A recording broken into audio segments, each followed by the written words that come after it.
Whether you are brand new to CNC machining or you're just looking to tackle a few extra projects, these hexagon name signs are a super easy project that you can knock out in a weekend and really transform your space. In this video, we're going to be talking about how to make them, how to price them, and then a few tips and tricks along the way. First and foremost, let's go ahead and cover material. I used plywood for these, and I used 1/2 inch plywood that are walnut veneered. Of course, you do not have to get walnut veneered plywood in order to do this, but I've been wanting to use walnut veneer in a project for quite some time now, and I figured that this would be a really good one to start on.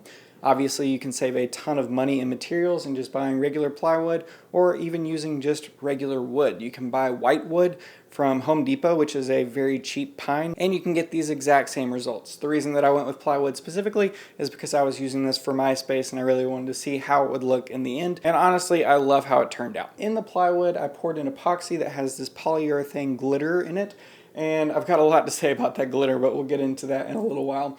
And those two elements pretty much make up what makes this sign. These are each individual hexagons, and then they are double-sided taped onto the back. We'll go into installation in a little bit as well, but that's what holds them to this wall. They've been up here for over a month and nothing shifted at all. Cutting out was super simple. We just used a 1/4 inch down shear bit, the Downtown Jenny, and the reason that I used that is because I wanted these edges for the letters to be nice and crisp, and I didn't want to have to do any type of cleanup whatsoever. Because walnut veneer on top of plywood is really easy to sand off and make it so it doesn't look really that great. So you want to do as little touch up as possible. So the Downtown Jenny came in clutch for that, not only for doing the profile, but also the pocketing toolpath. When I cut these out, I did use tabs, and it's something that I regret doing. I used it just because, I didn't want them to move around.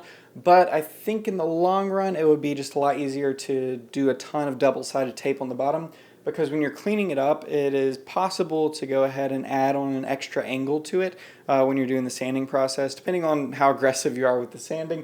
And for me, I was taking them over to the belt sander and touching them up there, and it did leave a little bit of extra gaps in all of these.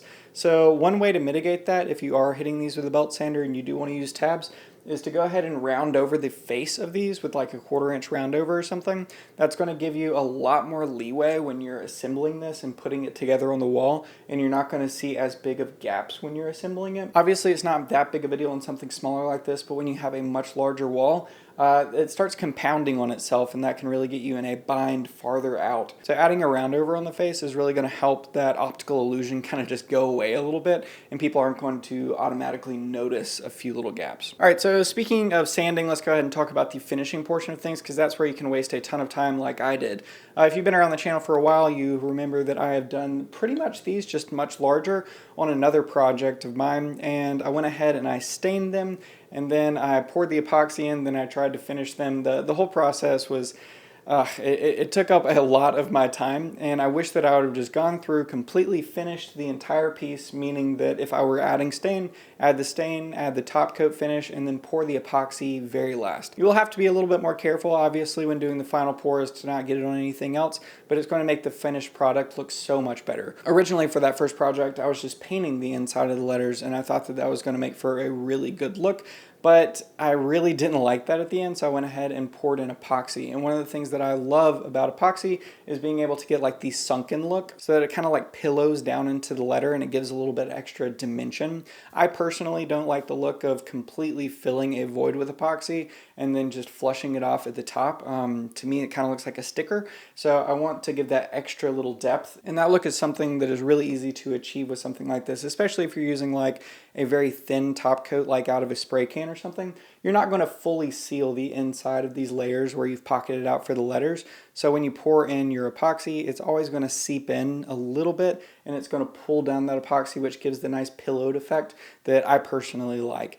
And one of the reasons why that's really great, especially with these polyurethane like flakes that are like glitter chips kind of almost, a lot of them do float and a lot of them do sink, and I found that they don't really stay that suspended in the very middle of the epoxy, and you come back and you're trying to resurface the area. Know that a lot of these chips that you're seeing are on the very top of the material. They're not flooding the material completely. Obviously, there are a ton of different ways that you can finish this and make this. This is just the way that I chose to, and I would probably say more on the expensive side. So when we get into the pricing place of things, I think that it's really important to understand two things: the materials that you're using, and also the size name that somebody's looking to have made. Because if you're offering something like this on Etsy and somebody just has the name John, maybe it's just 4 letters, and then somebody else comes in and has the name Isley. Well, that's a few more letters. Do you charge both of those people the exact same amount?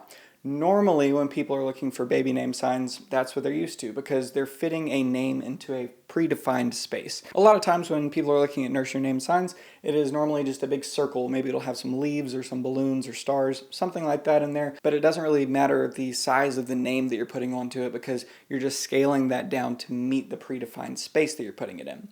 This is a little bit different because you're individually cutting out each letter, which means that if somebody has a very long name, you of course would want to charge them more for that. So just to throw out a number and have a kind of a starting point, I would charge anywhere from $80 to $100 for this.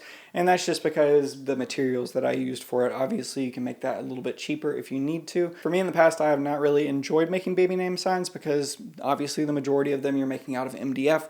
You're painting them, they're going to be nice and colorful, and they really do look great at the end of the day, but the amount of time that is needed in order to paint that MDF, especially the sides and doing all the prep work and sealing it properly, making sure that it is a nice, good finished product, there's a lot of time involved into it. So I wanted to be able to come up with something that was a lot less time demanding and still looked really good. As far as the installation goes, the installation is incredibly easy. I used my laser level, which was like 20 bucks on Amazon.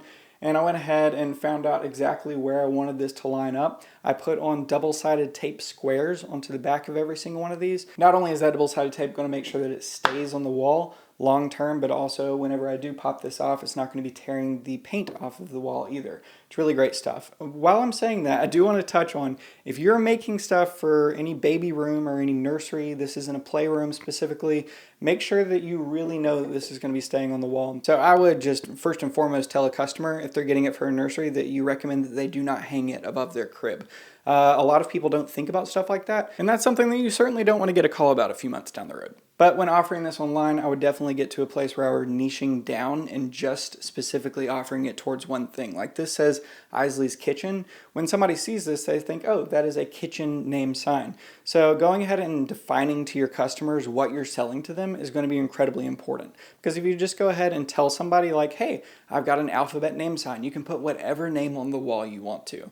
They might not fully understand that on this side of the room we've got Isley's Kitchen. On the other side of the room we might put up another sign that says Isley's Library or Isley's Toys on that side of the room. You could have 3 of these in the exact same space, and showing your customers the possibilities behind those things is really important. And obviously you probably want to have a different listing for every single one of those things. So when somebody goes onto your page, they see a listing for the kitchen sign, they see a listing for the library sign, they see a listing for the toy sign, because to them those are 3 different signs, whereas to us, we know that's all kind of the exact same thing. I've been really excited about this project. Obviously, if you're a brand new beginner, it's an extremely approachable project to do. Thank you so much to my Patreon members for consistently showing up and supporting the channel. I really do appreciate it.